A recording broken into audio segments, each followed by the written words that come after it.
So it's a little bit different routine this morning. I usually go to the gym at 5:45 in the morning. First group to work out. So we don't know what to expect. You just kind of show up and do it. But today, Josie went at 5:45 and she came home and she told me about the workout, and I almost wish she hadn't.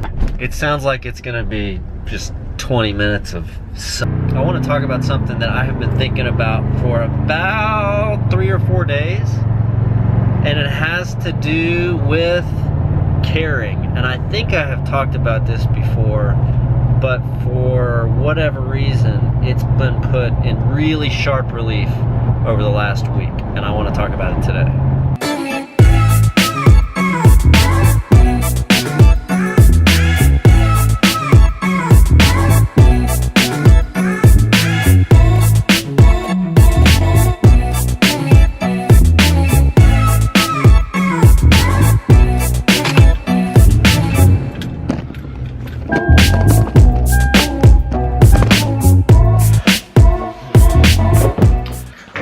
I was really struck by this documentary I watched a couple days ago on Netflix. It follows the story of Tony Robbins and what he does in one of his seminars. It's called I'm Not Your Guru. Highly recommend it. I don't care what you think about Tony Robbins.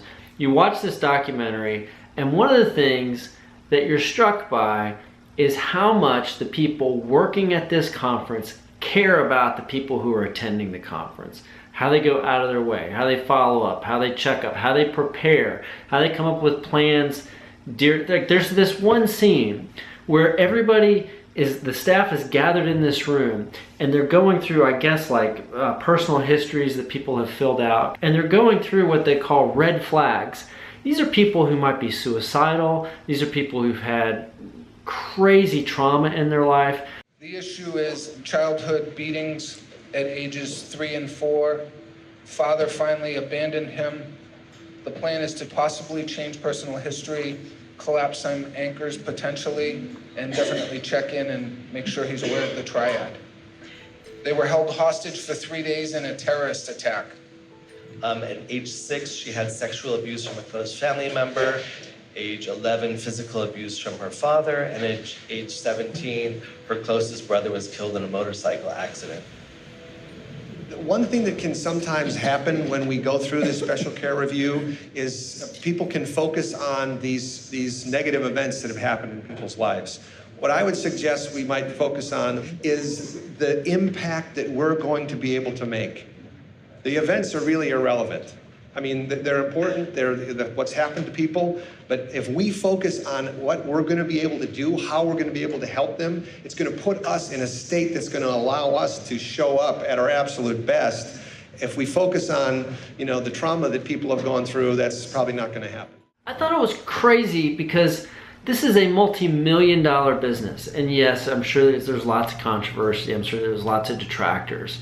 But you show me another business that builds care for their customers into their systems and processes to the extent that they do. Forget about the charisma. The organization as a whole, at least the way it's portrayed in this documentary, bleeds caring day in, day out. And I've yet to find a business problem that couldn't be solved by just getting to the root of what does it take to care for our customers, what does it take to care for our employees more. Now, this isn't airy-fairy stuff. If you really care about your customers, it goes to the heart of just about everything you do. If you care for your employees, it goes to the heart of just about everything you do. You guys have heard me joke about bathrooms, right? Like bathrooms are the litmus test for understanding whether a business is well run or not. Well, really, how clean a bathroom is just a statement about how much that business cares for the people that are going to have to use the facilities. It's also a statement about how much the employees care about the people who are going to be coming in behind them, whether they're customers or fellow employees.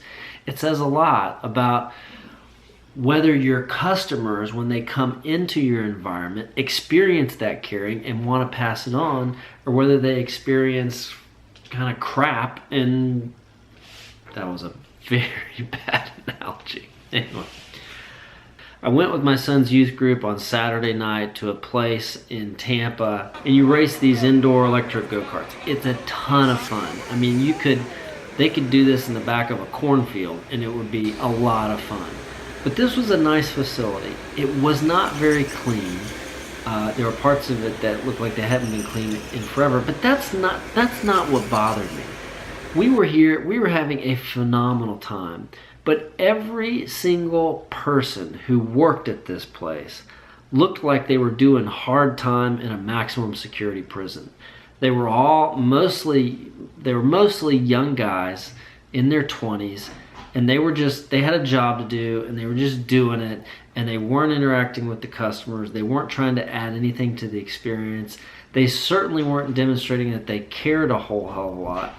And that kind of stuck. Now, we still had a great time, but that experience could have been orders of magnitude better had we just experienced something that went a little bit beyond getting your job done. Different consultancies come up with these most trusted brands every year, and it's the usual subjects every year. It's Apple, Nike, Starbucks, Southwest Airlines, Coca-Cola. What do all these brands have in common? What do the people who work there have in common? It's just that they give a rip. Almost every single time I go into a Starbucks, somebody yells a greeting across the room when I walk in the door and says, "Have a nice day," as I'm walking out the door. That's caring. That's giving a rip. You guys heard me talk about Spirit Airlines and how they just knocked it out of the park on our trip to Chicago.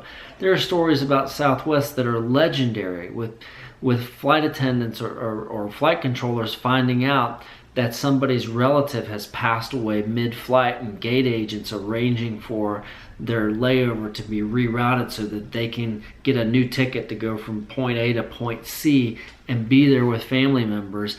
And the whole thing just happens because people care and they're going out of their way to make something happen for their customer. So when I get involved in discussions with businesses that something's not going right, maybe their numbers aren't where they need to be, or their retention rate's not where they need to be, when you start to scratch below the surface, a lot of times you'll uncover attitudes that just aren't indicative of caring about the customer, and they're not asking the right questions about what the customer cares about. They're not asking the right questions about what the employees care about. They're not going out of their way to do things to demonstrate that they really do care, because they usually don't.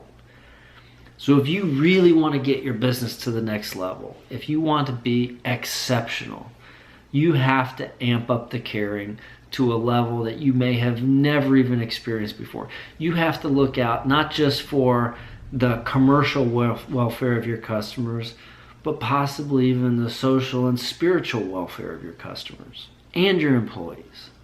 Is that a lot to ask of a business owner? Hell yes, it is. But business has this incredible ability to change the world when it's done right. And caring is the right way to do it. I'll see you guys tomorrow.